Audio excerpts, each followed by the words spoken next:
We start at the beginning in our own heads. And then when we start talking, we're already partway through the chain of thought. So the conversation begins in the detail. Welcome to Your Intended Message, the perfect place for leaders and promising professionals who want to convey the intended message for greater success. Every week, we interview experts who address the challenges and best practices to deliver your message effectively. That might be one-to-one, one-to-few, or one-to-many. And perhaps the most important conversation, one-to-self. I'm your host, George Torok. My guest today is Chris Fenning. Here's 3 facts that I think you should know about Chris. Chris has written several books on business communication skills while picking up awards and bestseller rankings around the world. 2, he teaches at big-name organizations, including Google, Pepsi, and NATO. Perhaps you've heard of them. And 3, Chris also has a goal to give away 1 million communication skills books to students around the world to help them prepare for careers in business. Chris Fenning, welcome to Your Intended Message. Thank you, George. It's really great to be here. Delighted to be talking with you on the topic of communication skills, particularly in the workplace. And one of your latest book is called The First Minute. And I believe it's about preparing for the conversation. Do I read that right? That is a big part of it. There's a little more, but that is a big part of it. The First Minute is a practical how-to guide for how to be clear and concise when you start communicating verbally or written. That's about planning and delivering that first minute of a corridor conversation, of a meeting, of an email, of a chat or a meeting that you've got with your boss. So how to structure that message so that you get to the point, make your intentions clear, which ties in nicely with your intended message, because it's all about making sure your intended message comes across clearly and concisely and really makes sense to the person or people that you're talking to. All right, sounds promising, Chris. So let's start with the preparation stage. What should a person do as they are preparing to have a conversation? What needs to go through their mind and maybe even on paper? Okay, so the first thing to do is work out what it is that you want to talk about and what you want to achieve. Now, both of those sound pretty obvious and it's fairly common advice, but the difference is I'm going to give you a little framework that will show you exactly how to do that. So there are 3 things that you need to know before you open your mouth to talk to somebody else. And the first is the context. Of all the possible things in the world you could talk about, what is the one thing that you're going to talk about in that conversation? That's the context. You know it. You need your audience to know it as well. So context is the first thing. The second thing is the intent. What do you intend the other person to do with your message? Are you asking them to do something? Do you need feedback? Is there an action they must take? What is the intent of your message? So this first framework is context plus intent. And then the third piece is a key message. That is a 1-sentence headline that summarizes the most important thing that you're going to communicate to that person. So those 3 things again, context, intent, and key message. What are you going to talk about? Why are you talking to them about it? And what is the 1-line headline that summarizes the most important part of your message? If you know those 3 things, you are far better prepared for your conversation than most people are when they start talking. And Chris, I'm thinking, wow, imagine if everyone could sum up their key message in 1 phrase or 1 sentence. We'd have a lot shorter conversations and a lot more effective conversations. Yes. It's not the entire conversation, but summing it up, it's the headline. And there are 2 ways that you can think about this, and that your listeners can think about this. The first is if you switch on the news and you're listening to a news story The news person might be talking about sports. So they'd say, today in sports. Well, that's the context in sports. Let me tell you about. That's the intent. And it's sort of implied for news anyway. You're going to receive information. And then they lead with a headline. The coach for a major team quits the night before the big game. Like, wow, now you know what the rest of that article, news story is going to be about. If they don't do that, you spend the whole conversation playing catch up. And a really simple way to understand this is, imagine you went to the doctors, you're in a waiting room, or you're somewhere and there's a magazine on the table, and you pick it up and you start reading at paragraph 7. You could keep reading for a whole page and you still wouldn't quite be sure what the article is about, because you've started way down in the detail. But if you start at the top with the headline and the one-line summary that usually comes just underneath the headline, suddenly you're prepared for everything else that you read in that article. And the same thing happens when we talk. If we start partway through the information, or if we start really down in the detail, our audience is sort of starting on paragraph 7. They don't really know what that headline is. Which suggests that too many of us get into the detail too quickly. And we can do. It's, in fact, it's not, I'd like to sort of tweak that sentence just a little bit.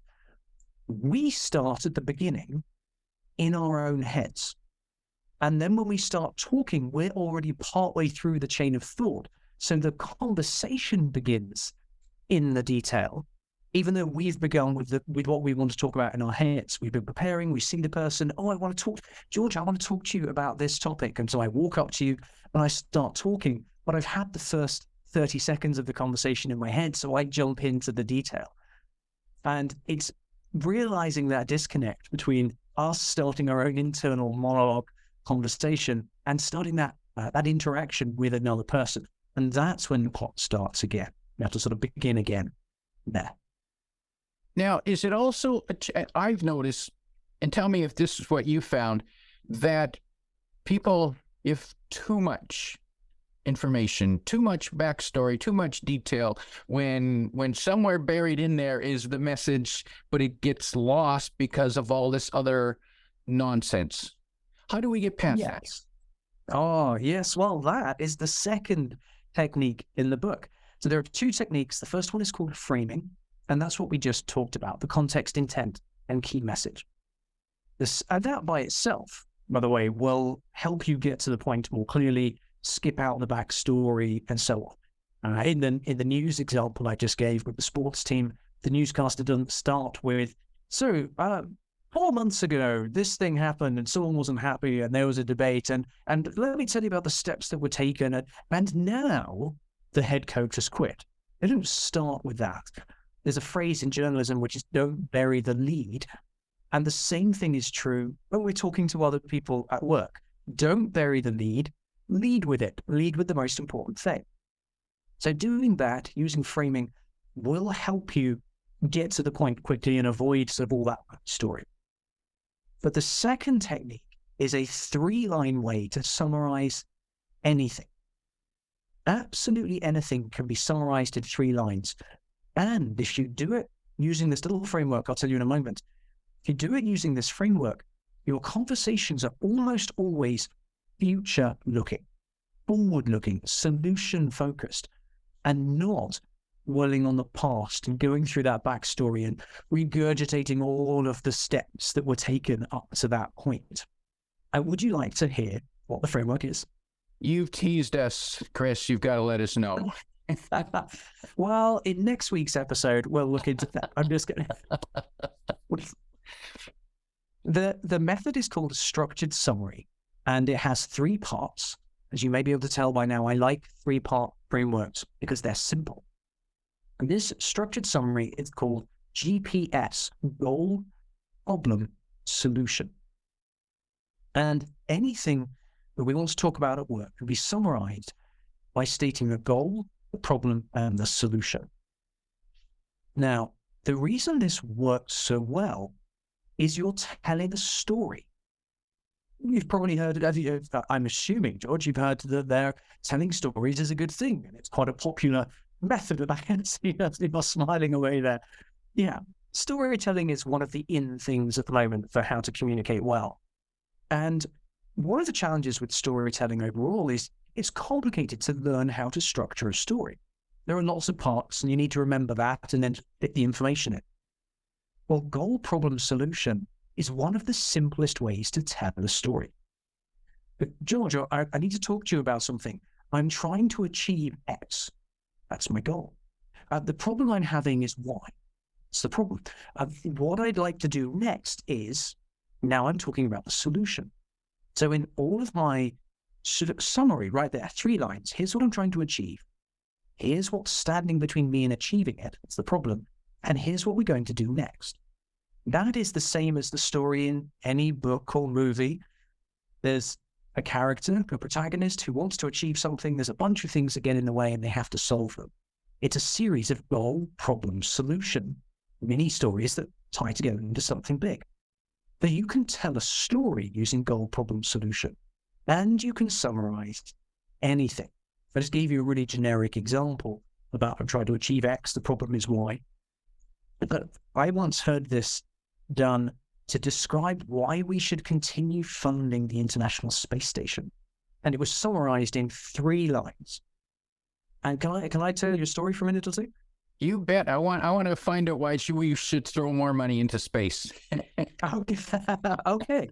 I used to live in Virginia in America, quite near to Langley. And in our group of friends, there were some engineers who worked at NASA. It was a weekend afternoon, we were having a barbecue somewhere, and these 2 guys were on their favorite topic, which was the International Space Station. And it was around the time that the administration at the time was wondering whether to fund moon missions, the space station, Mars, and so on. So the space station was at risk of losing its funding. These 2 guys were having a conversation, and somebody walked over, it was a healthcare executive, walked over and very innocently asked, so why should we fund the space station? And these 2 guys, that was sort of their happiest moment. They launched into a great description of all the reasons that we should fund the space station, all the scientific discoveries we got from it, the things that happen up there. Why is it expensive? Well, it's really hard to keep people alive in space. There's 100,000 things that can kill you. And this went on for about 20 minutes. That was a sunny day. Everyone had a beer. No one really sort of minded. There wasn't anywhere to be. It was quite interesting. So healthcare exec was just listening along and nodding as these 2 guys went on for about 20 minutes. When they eventually wound down, he said, well, you guys seem to really know a lot about this. I was watching from the side, and I love space, so I was quite interested in the topic as well. He said, I just want to make sure I understood what you're talking about. So the reason we should fund the International Space Station is we want to continue getting a bunch of really important scientific discoveries from it.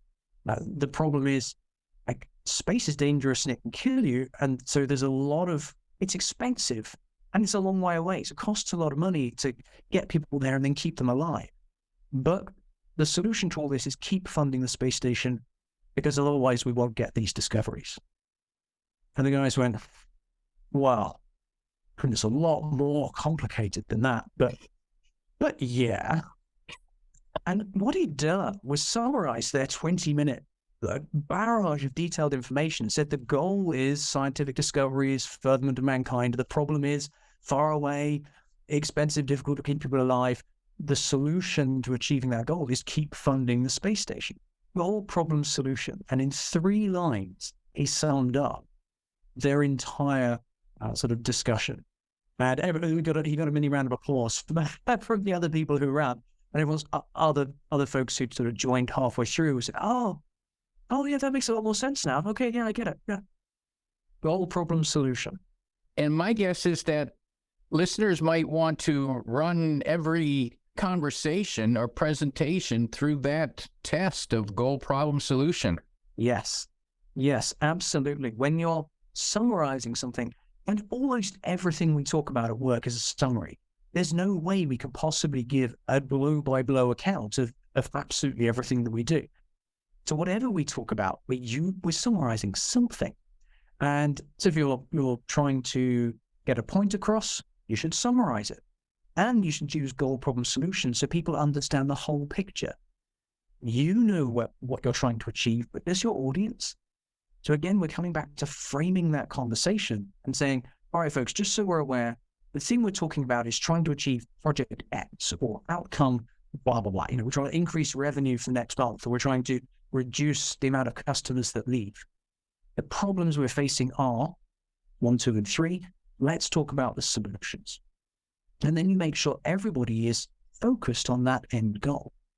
Now, you mentioned presentations, and again, probably if you're familiar with the tell them structure, great piece of advice, kind of lacking the how do you do it? Because how much time do you spend? How do you structure the tell them? So it's a nice, nifty little phrase, but it doesn't actually give you a structure to use. If you use goal, problem, solution, if you're standing up and giving a presentation, your introduction can literally be, hi everyone, the goal we're trying to achieve is X, here's the problem that's standing between us and that, and the solution today is yada yada.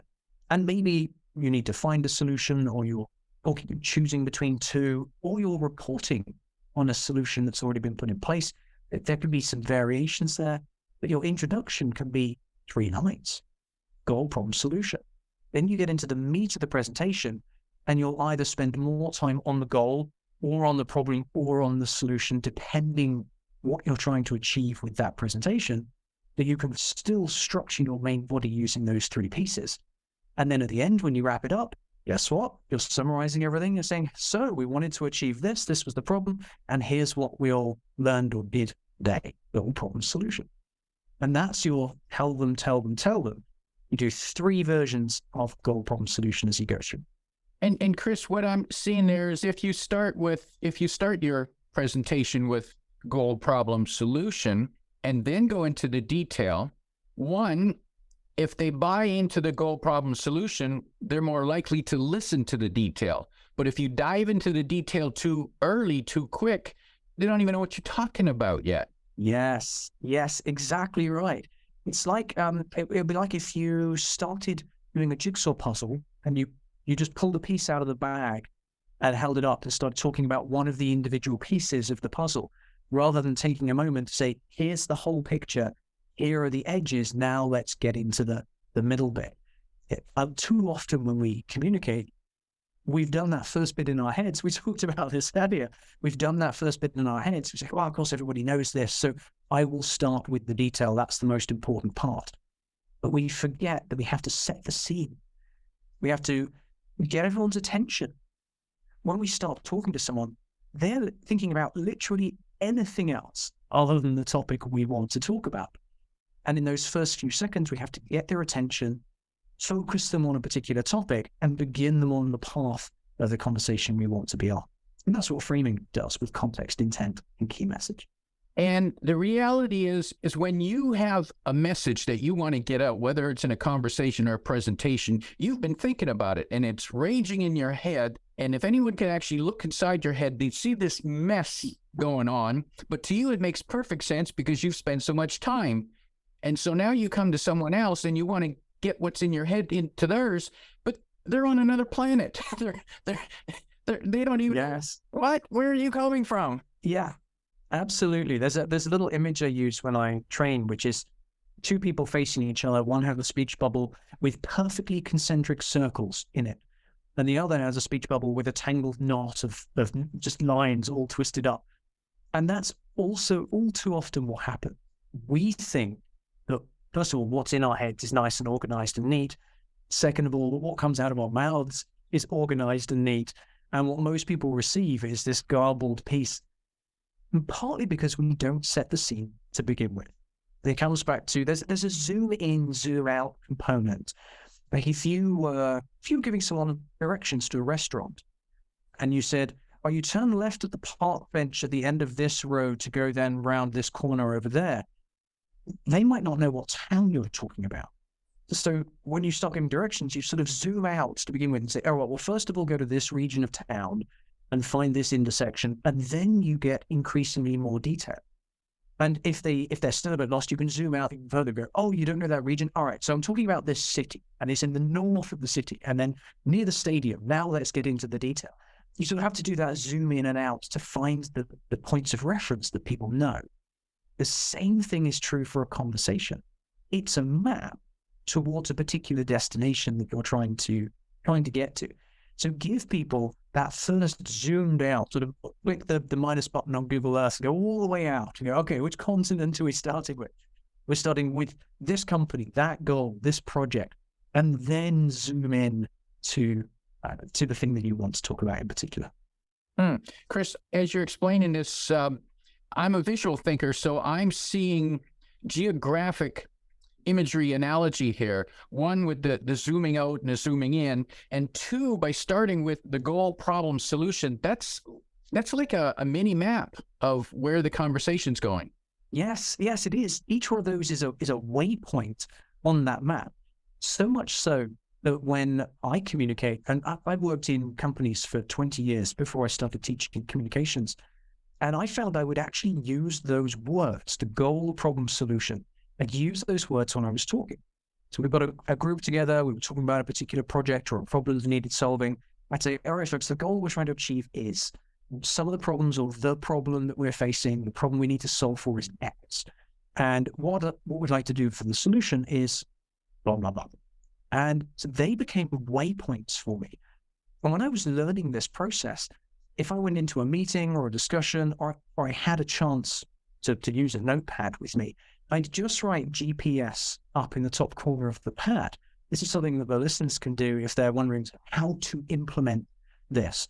Just make a little note of GPS, and anytime you're summarizing something, introducing a new topic, getting someone's attention and you want to talk to them about something, just follow that goal, problem, solution. 1 sentence each, 3 to 5 words even, each one of those, and you will drastically improve the chances the other person will understand what it is that you're talking about.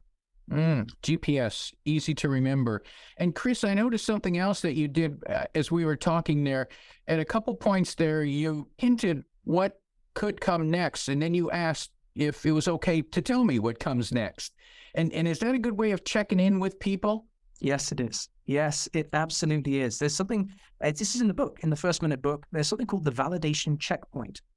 And when you start talking to someone, you assume that they're the right person to talk to, but we also assume they have the time. And so there are two things that assumption does. You're assuming that they have the ability and the availability to talk right then when you want them to. And that's quite a big assumption. Maybe they're going to another meeting, maybe they're going to the toilet, maybe they're doing anything else at that particular moment. So when you start talking, you can frame your conversation. Say, hey, George, I want to talk to you about the next episode of your intended message. I want to recommend a guest. And then I can give you a key statement about it. And here's why I think a different George is going to be great, because he's got a fantastic book coming out.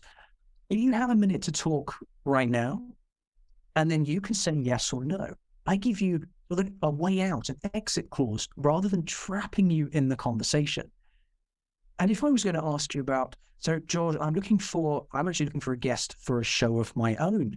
Are you the right person to talk to about recommending guests for a show? And that gives you a chance to say yes or no. And if I don't give you that opportunity and I just go into, and here's why I'm looking for a person, I'm looking for this kind of guest, and here's the time frame, and I go through all the detail that I want to talk about, you might be spending the whole time thinking, I have no idea how to help Chris on this. Why I'm totally the wrong person to talk to. And you're left with two choices. You can wait for me to pause. That wastes time for everybody. Or you can interrupt me, which is rude. It's necessary, and it'll be a good thing in that conversation, but it can feel rude. So what we do is we trap people in conversations where they might not even be the right person to talk to. So that validation checkpoint, in the first 10 to 15 seconds, frame your message, give the context, intent, and the key message, and then ask, is that other person the right person to talk to, and do they have time right now?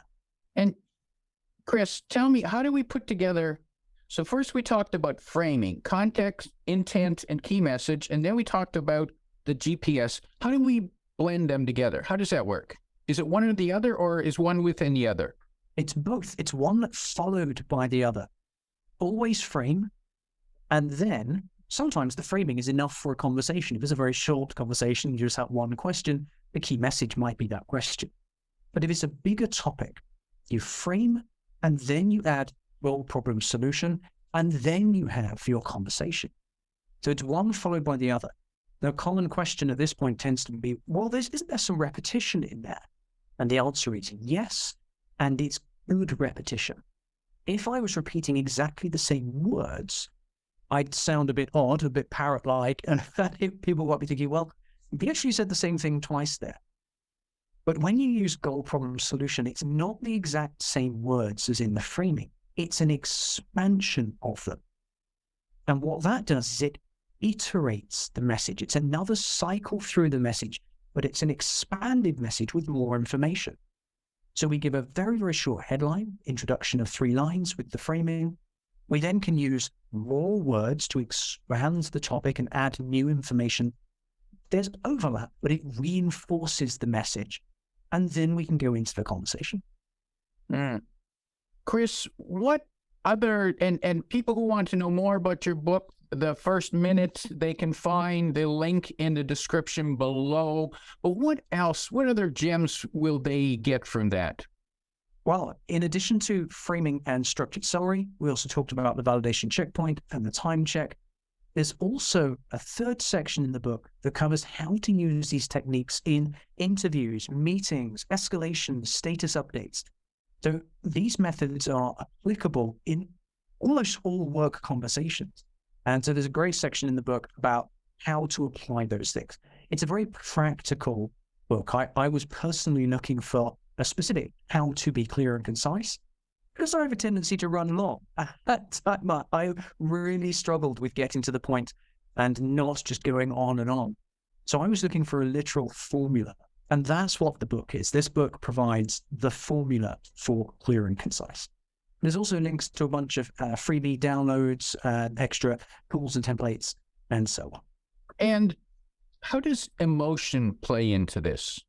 That's a really interesting question. Can you expand on that a little bit? Do you have a particular angle that you're wondering about? I'm thinking is certainly emotion is important to us as individuals and to us for motivation and connecting with others. But emotion in conversation often causes problems. Yes, it can. It can. So emotion has, I've got a few things I'd like to reply to with that. The first was when I was writing this, I was very strict on saying, in fact, I think it's on the first page, this is not about relationships. This is not about the emotional side of interaction. This is about delivering information clearly. It's about getting to the point. It's about being concise. So I sort of drew a very solid line around the topic. But since then, 2 interesting things have happened. One is people have told me they found it helpful in their family conversations because it means they don't let their emotions run away when they start talking about an emotive subject. Now, I'm not saying this is a great book for emotional conversations, but people have found usefulness in this technique. So much so that somebody got in touch with me. They run a counseling service for families that are having significant troubles with parent-child interactions. And they now use this technique to help parents who get a grip and structure their first words so that they're not immediately going into the emotion. I never expected that to be used, which was fascinating. And the second piece is, I think this might have been in the first couple of pages of the book too. The first minute, as I talk about in the book, and the techniques we've talked about, begin when you start talking about the work. They're not necessarily the very beginning of the conversation. Be a human. When you start a conversation, do that relationship building. Talk, hey, George, how was your weekend? I heard that your sports team won. How are the kids, etc. That human relationship interaction building, do that. And then at the moment you want to switch to the work, say, oh, great, fantastic. I want to talk to you about a work thing, context, intent, key message. And it helps you transition very clearly from that really important relationship building part of the conversation into the structured work conversation. Chris, before we wrap up, if you could sit down with a team leader who's having challenge is communicating effectively with their team. And they just notice how some of the meetings don't go well, some of the conversations don't go the well they want them to, and they're working in a challenging environment. If you could give that team leader 1, 2, or 3 pieces of advice to improve their communication results with their team, what might that be? And perhaps it's something you've already said. Yes, there's a summary of some of what I've already said, and it's this. Never assume your team knows what you're talking about. All the things we've talked about today about assuming people understand the context of the topic. Well, I thought my intention was clear. I didn't maybe not exactly say it, but it was obvious what I meant. All of those things, never assume the team knows. Always start from the beginning of the story. I'd do that, zoom out. So never assume that they know the context. Never assume they know the intent. Make it clear by saying it. Here's the topic we're going to talk about. Here's why I'm talking to you about it. You need to take action. You need to listen to this information and work out if it impacts you. Those sorts of things should be explicitly stated, and that by itself will remove a lot of frustration in teams, particularly the conversations that end up having, well, you never asked me to do it. Yes, I did. I told you about this situation. Well, yes, but you never told me. That back and forth, get really explicit. Never assume, always state very clearly. Excellent advice. Never assume. My guest today is Chris Fenning, reminding you to don't bury the lead. If you like what you heard, tell your friends and post your 5-star review on Apple Podcasts, because that helps more listeners find us. Come back every week for more practical insights to help you deliver your intended message. I'm your host, George Torok.